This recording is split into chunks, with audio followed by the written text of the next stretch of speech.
Good evening. पिछले class हम लोग का लेसन क्लियर हो चुका था। जो लेसन था हम लोग का लेसन 7 जीवो में विविधता, ठीक है, वो हमने लेसन क्लियर कर चुके थे हम लोग। और कोशिश करते हैं, आशा करते हैं सब उस लेसन का क्वेश्चन आंसर बना चुके होंगे, ठीक है। और जो पढ़ने की जो विधि बोली गई है आप लोग कोशिश कीजिए कि उसी विधि अनुसार आप लोग रीड करने की कोशिश कीजिएगा। और आज का जो नोटिस आप लोग को बोला जा रहा है इस बात को ध्यान में रखिएगा कि जो आप लोग का मीटिंग रखा गया है गूगल क्लासरूम स्टार्टिंग के लिए, उस मीटिंग का टाइम है आप लोग का वेडनेसडे बुधवार। टाइम है आप लोग का 7 से 7:30 के बीच में आप लोग का मीटिंग होगा। सिर्फ आधे घंटे का मीटिंग है, 7 से 7:30। टाइम को नोटिस कीजिएगा, 7 से 7:30। और डे को भी वेडनेसडे को आप लोग का मीटिंग होगा, पेरेंट्स मीटिंग होगा। इस बात को आप लोग अपने पेरेंट्स तक पहुंचा दीजिएगा, ठीक है। कोशिश कीजिएगा कि आज ही बोल दें, क्योंकि अगर मान लीजिए आज नहीं बोल पाए तो आप लोग को बोलने के भी दिक्कत हो जाएंगे। तो इसलिए कोशिश कीजिएगा क्लास होने के बाद भी आप लोग तुरंत बोल दीजिएगा। इसे आप लोग ध्यान में रखिएगा। तो हम लोग आज नया लेसन जो है हम लोग का लेसन 13 जो है नेक्स्ट लेसन हम लोग का बायो का, वो हम लोग स्टार्ट करते हैं। हम बीमार क्यों होते हैं, हम बीमारी क्यों होते हैं, बीमार क्या है उसके बारे में भी जानेंगे। जो क्रियाकलाप बोला गया स्टार्टिंग का लेसन में, सबसे पहला क्रियाकलाप है। क्रियाकलाप जानते हैं 13.1 क्रियाकलाप। आपने लातूर गुजरात के भुज कश्मीर आदि में आए भूकंप अथवा तटवर्ती भाग को प्रभावित करने वाले चक्रवात की विषय में अवश्य सुना होगा। बहुत सारे जगह में अवश्य सुना होगा चक्रवात के बारे में, बहुत सारे भूकंप के बारे में आपने खुद सुना ही होगा। यदि इस तरह की घटनाएं हमारे आसपास घटित हो तो कल्पना कीजिए कि लोगों का स्वास्थ्य किस प्रकार प्रभावित होगा। और लोगों का स्वास्थ्य जो होगा किस प्रकार प्रभावित होगा, हमारे स्वास्थ्य के अनुसार। जहाँ पे हमारे अगल बगल में ऐसा घटित होगा। वास्तव में इन आपदाओं के घटने के समय हमारे ऊपर क्या क्या प्रभाव पड़ेंगे, और ऐसे आपदाएं घटने के बाद हमारे ऊपर क्या क्या प्रभाव पड़ सकते हैं, इसके बात के भी चर्चा कीजिएगा। आपदा घटित होने के बाद कितने समय तक विभिन्न प्रकार की स्वास्थ्य संबंधी समस्याएं पैदा होती रहेगी, और आपदाएं घटने के बाद कितने लंबे समय तक इनके स्वास्थ्य की समस्याएं उत्पन्न होती रहेंगी। पहली स्थिति में स्वास्थ्य पर क्या प्रभाव पड़ेगा, पहली स्थिति में क्या होगा, आपदा के समय स्वास्थ्य पर क्या क्या प्रभाव पड़ता है, तथा दूसरी स्थिति में स्वास्थ्य संबंधित कौन कौन सी समस्याएं उत्पन्न होती है, स्वास्थ्य संबंधित कौन कौन सी स्थितियां उत्पन्न हो पाती है तो आपदा के समय, ठीक है। यह क्रियाकलाप दर्शाता है कि मानव समस्या में खराब स्वास्थ्य का रोग जटिल समस्या, खराब स्वास्थ्य का जो रोग है वो जटिल समस्या कहलाता है, जिसके लिए एक दूसरे से संबंधित अनेक कारक उत्तरदायित्व, अनेक कारक उसके लिए बहुत अनेक कारक उत्तरदायित्व कहलाते हैं। हम यह भी अनुभव करते हैं कि स्वास्थ्य और रोग का अर्थ स्वयं में बहुत जटिल है, और स्वास्थ्य और रोग का अर्थ स्वयं में ही बहुत जटिल कहलाता है। जब हम पिछले है तो मतलब जब हम पूछते हैं कि बीमारियां होने के क्या कारण है और इसकी रोकथाम कैसी होगी, जब हम पूछते हैं कि बीमारियां होने की क्या कारण है और इनमें रोकथाम किस प्रकार होगी, तो हमें इन अवधारणाओं के अर्थ जानने आवश्यक, और इन्हें हमारे अवधारणाओं का जानने का आवश्यक होता है। इस बातों को जानना हमारे लिए आवश्यक हो जाता है। हम चाहते हैं कि हम पहले ही पढ़ चुके हैं कि कोशिकाएं सजीवों की मौलिक इकाई है। कोशिकाएं जो होती है सजीवों की मौलिक इकाई कहलाती है, हम पहले ही जान चुके हैं। कोशिकाएं विभिन्न प्रकार के सामाजिक पदार्थ जैसे प्रोटीन, कार्बोहाइड्रेट, वसा अर्थात लिपिड आदि का निर्माण करता है। जो प्रोटीन होता है, जो रासायनिक पदार्थ होते हैं, कौन कौन सी चीजें, प्रोटीन, कार्बोहाइड्रेट, वसा अथवा लिपिड आदि का निर्माण करता है।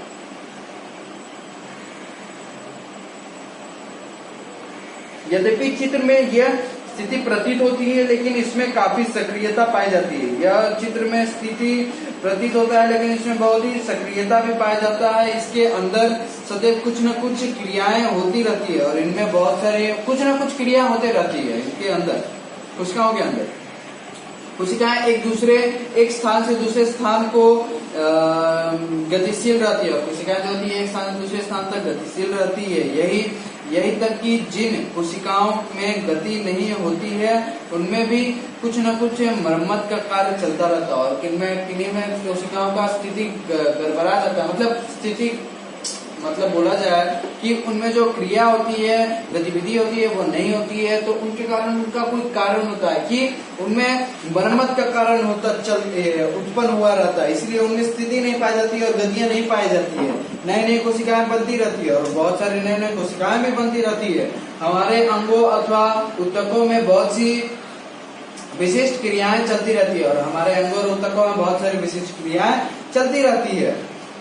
हमारे अंगों अथवा ऊतकों में बहुत सी विशिष्ट क्रियाएं चलती रहती है, जैसे हृदय धड़कन है, फेफड़े सांस लेते हैं, यकृत में निस्पंदन द्वारा मूत्र बनता है, मस्तिष्क सोचने में आदि बहुत सारी क्रियाएं अपने अंदर होती रहती है और नॉन स्टॉप होती है, ऐसा चलते रहता है कि ये सभी क्रियाएं परस्पर संबंधित होती है। ये सभी क्रियाएं परस्पर बहुत सी संबंधित होती है। उदाहरण के लिए यदि यकृत में निस्पंदन न हो तो विषैले पदार्थ हमारे शरीर में इकट्ठे हो जाते हैं, और हमारे शरीर में जब निस्पंदन नहीं होता है तो जैसा हमने पहले पढ़ा था कि उनकी जो विषैले पदार्थ है हमारे शरीर में इकट्ठा होना शुरू हो जाता है। इस परिस्थिति में मस्तिष्क उचित प्रकार से नहीं सोच सकेगी, और इस परिस्थिति में मस्तिष्क उचित प्रकार से नहीं चलेगा। जब विषैले पदार्थ हमारे शरीर में जमा होने लगेंगे तो हम धीरे धीरे बीमार पड़ने लगेंगे। उसके बाद क्या होगा कि हमारे मस्तिष्क धीरे धीरे सोचना हल्का कम कर देती है। इस परिस्थिति में क्रियाओं को करने की ऊर्जा को कच्चे पदार्थ की आवश्यकता होती है। इन क्रियाओं और इन रासायनिक पदार्थों को पूर्ण करने के लिए कच्चे पदार्थ की आवश्यकता होती है। इन कच्चे पदार्थ को हमारे शरीर बाहर से प्राप्त करता है, अर्थात कोशिकाओं और ऊतकों को कार्य करने के लिए भोजन की आवश्यकता होती है, और ऊतकों और कोशिकाओं को कार्य करने के लिए भोजन की आवश्यकता होती है। इन्हीं को कच्चे पदार्थ कहते हैं हम। ऐसी कोई भी कारक जो कोशिकाओं तथा ऊतकों को उचित प्रकार से कार्य करने में रोकता हो, और ऐसे भी कोई भी कारक हो जो कोशिकाओं को ऊतक को उचित कार्य करने से भी रोकता हो, वह हमारे शरीर में समुचित क्रिया में कमी का कारण होगा, और हमारे शरीर में कमी का कारण कहलाता है उसी के कारण जो हमारे कोशिकाओं को ऊतकों को पूरी तरह कार्य करने से जो रोकता है, जिनके कारण हमारे शरीर में कुछ भी कमी होती है, एनर्जी की, हेल्थ की, बहुत सारी कमी आती है। 13.1 जो हम लोग का न्यू टॉपिक है 13.1 स्वास्थ्य तथा इनका बिगड़ना, और जो स्वास्थ्य है उनका और उनका बिगड़ना क्या है।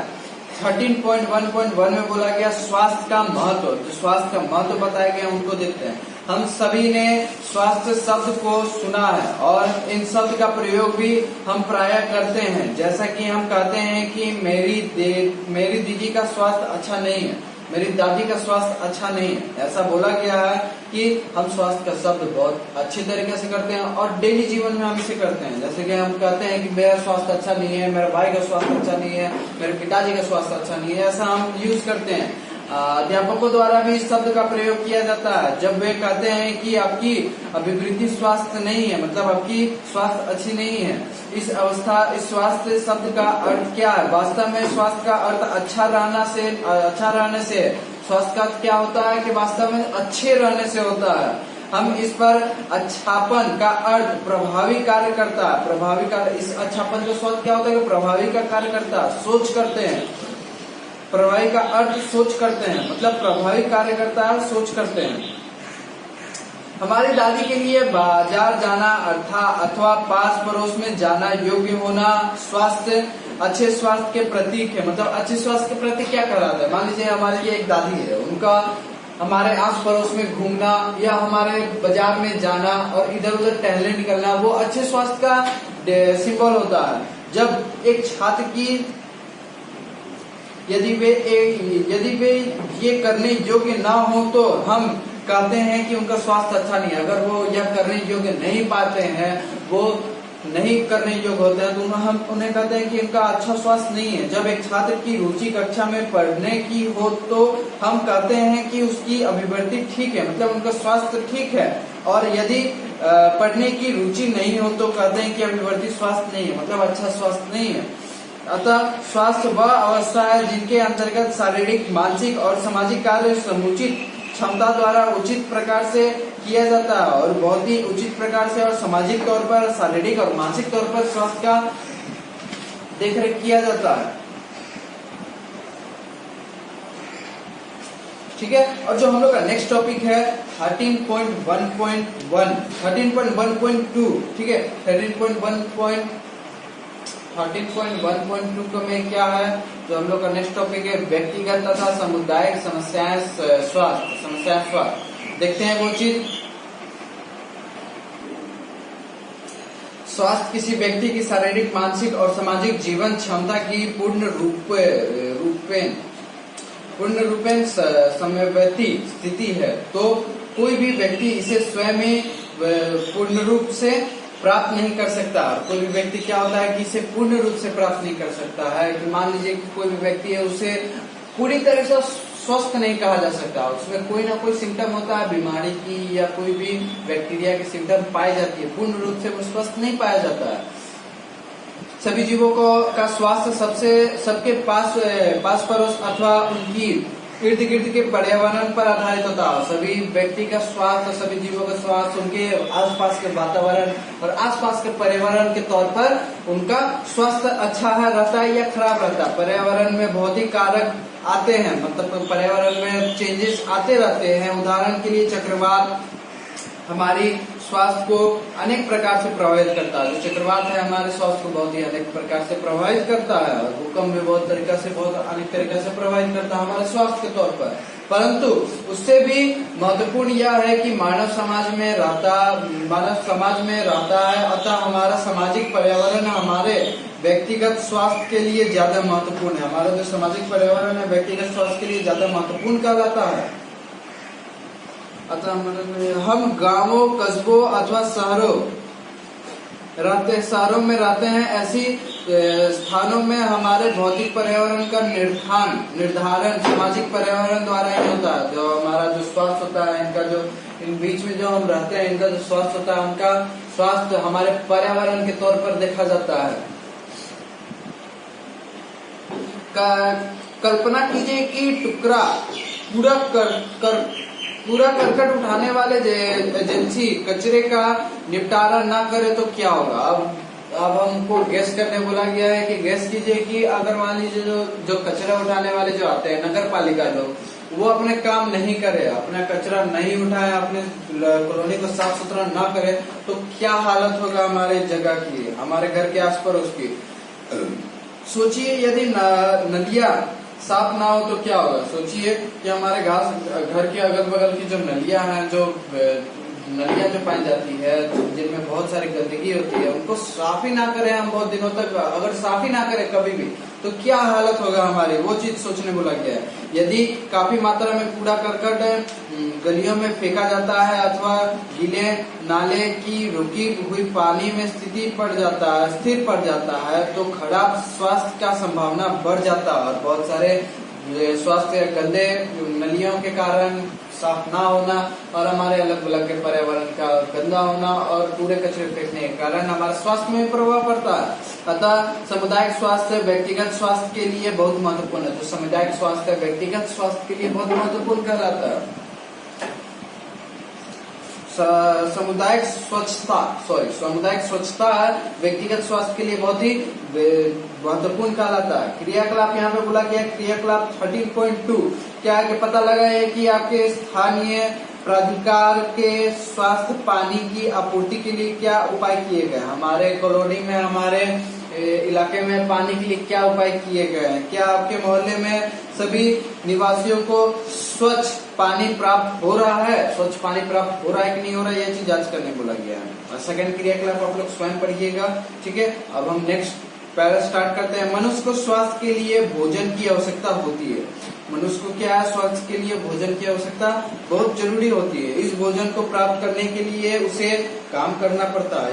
इस भोजन को प्राप्त करने के लिए इसे काम करना पड़ता है। इसी चीज को, भोजन को प्राप्त करने के लिए इसे काम करना बहुत जरूरी हो जाता है। अगर काम नहीं करेंगे तो पैसा आएगा नहीं, उसमें पैसा नहीं आएगा तो आप भोजन खरीद नहीं पाएंगे, भोजन नहीं खरीद पाएंगे तो आप भोजन अच्छी तरीके से खा ही नहीं पाएंगे।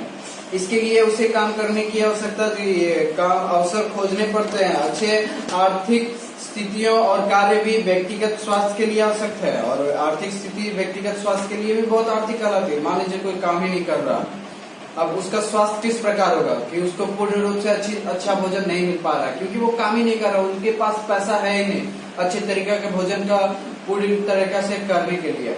कहीं कहीं कहीं पे होता है कि कोई भी व्यक्ति सिर्फ 2 टाइम खाना खा पाता है, जिनकी स्थिति बहुत अभी खराब चलती है, ठीक है, और उसके स्वास्थ्य में भी बहुत ही गड़बड़ी आ जाती है। तो स्वास्थ्य को भी हम व्यक्तिगत आर्थिक स्थिति के तौर पर भी हम इसे देख सकते हैं।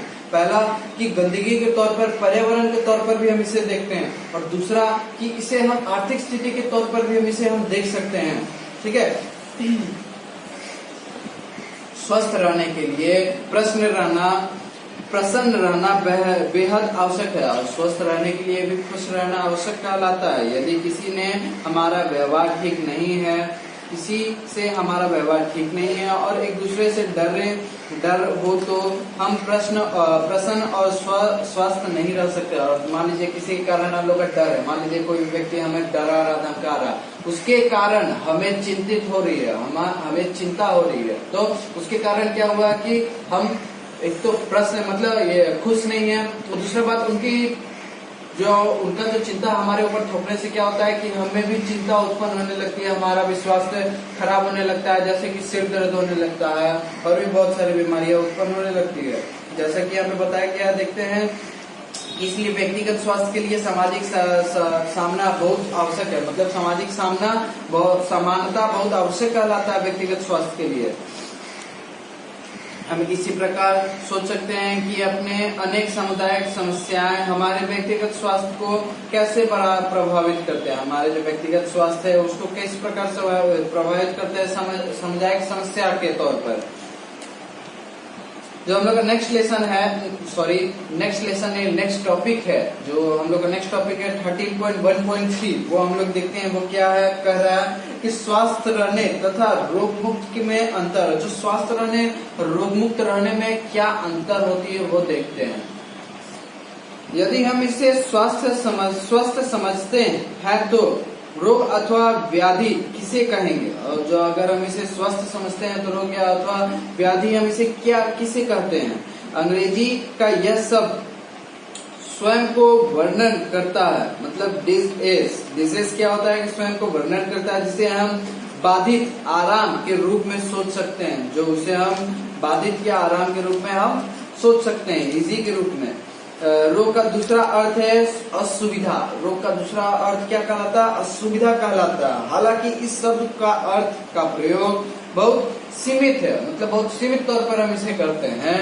तो रोग के विषय में तब बात की जाती है जब हमें असुविधा के मतलब विशिष्ट कारण का पता होता है, मतलब रोग का जब विशिष्ट कारण हमें से पता चलता है तो उसे हम असुविधा कहते हैं। मान लीजिए अगर हमको किसी भी चीज का असुविधा हमको लगता है, मतलब कोई भी अगर हम जो काम करते हैं उसमें कोई भी असुविधा पाता है, उसके कारण क्या होता है कि हम ज्यादा सोचने लगते हैं। ऐसा होता है ना कि हम कोई भी काम किए उसमें हम सोचते हैं कि नहीं हमको ऐसा करना चाहिए था कि अगर उसे हम बेहतर हम कर सकते थे, जैसा आप लोग करते हैं। तो उसमें भी आप लोगों को क्या होता है कि माइंड डाइवर्ट हो जाता है और सोचने ज्यादा लगता है। उसमें क्या होता है कि कभी कभी कोई व्यक्ति बहुत ज्यादा सोचने लगता है, उससे क्या होता है कि आप लोग को बीमारी के तौर पर सिर दर्द का एक सिम्टम आने लगता है ना। किसी का क्या होता है कि हल्का सिर दर्द होने के कारण उसको फीवर तक आने लगता है, ज्यादा सोचने के कारण ऐसा होता है। उससे स्वास्थ्य के तौर पर भी हम इसे देख सकते हैं।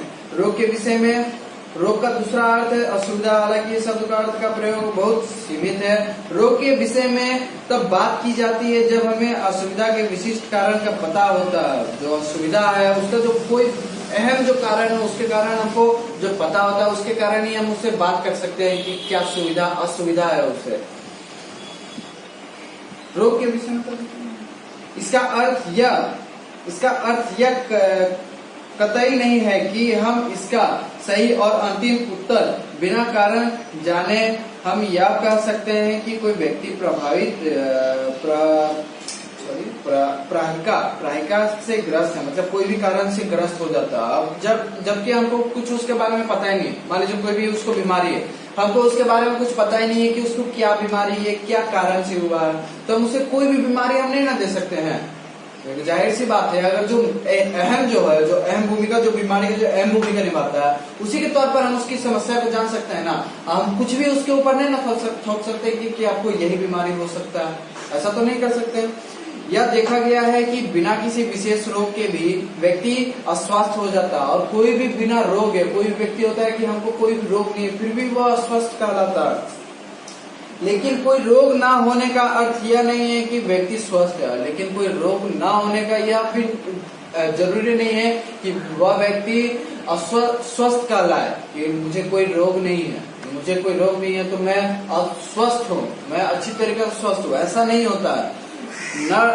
नर्तक के लिए अच्छे स्वास्थ्य का अर्थ यह है कि वह शिष्टापूर्वक अपने शरीर द्वारा विषय परिस्थितियों को मुद्रा अभिव्यक्त कर सके। मुद्रा अभिव्यक्त कर सके मतलब बहुत सारी परिस्थितियों में अपने आप को मुद्रा अभिव्यक्त करना मतलब कमाई कर सके। एक संगीतकार के लिए इसका अर्थ है कि वह लंबे श्वास के लिए लंबे श्वास ले सके, जिससे कि वह अपना बांसुरी के स्वर का नियंत्रण कर सके। मतलब एक सिंगर के तौर पर हम इसे देखा जाता है तो वो अपने आप में एक हाइब्रिड मतलब लंबे सांस लेने की क्षमता रख सके। अगर उसको लंबे सांस लेने की क्षमता नहीं हो पाती है तब उसे हम लोग कहते हैं कि नहीं इसे बीमारी है, खांसी हो जाता है। ज्यादा सांस लेने से क्या होता है कि किसी को खांसी भी निकलने लगता है, वैसा भी कहा जाता है। लेकिन सिंगर लोग में ऐसा देखा जाता है कि अगर आप ज्यादा लंबे समय तक सांस ले सकते हैं, लॉन्ग टाइम तक आप लोग सिंगिंग कर सकते हैं, या फिर आप लंबे समय तक बांसुरी बजा सकते हैं तो आप लोग स्वस्थ कहलाते हैं।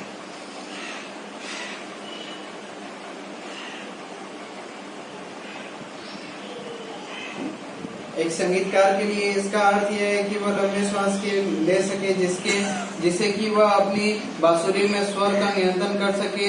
हमें अपनी खास क्षमता को प्राप्त करने का अवसर भी वास्तविक स्वास्थ्य के लिए आवश्यक है। वास्तविक जो स्वास्थ्य है उसके लिए आवश्यक कहलाता है। जो हम जो खास क्षमता रखते हैं अपने अंदर जो काम करने की, उसमें वास्तविक स्वास्थ्य का उदाहरण के तौर पर कहलाता है। इस प्रकार व्यक्ति किसी रोग की लक्षणों की अभिव्यक्ति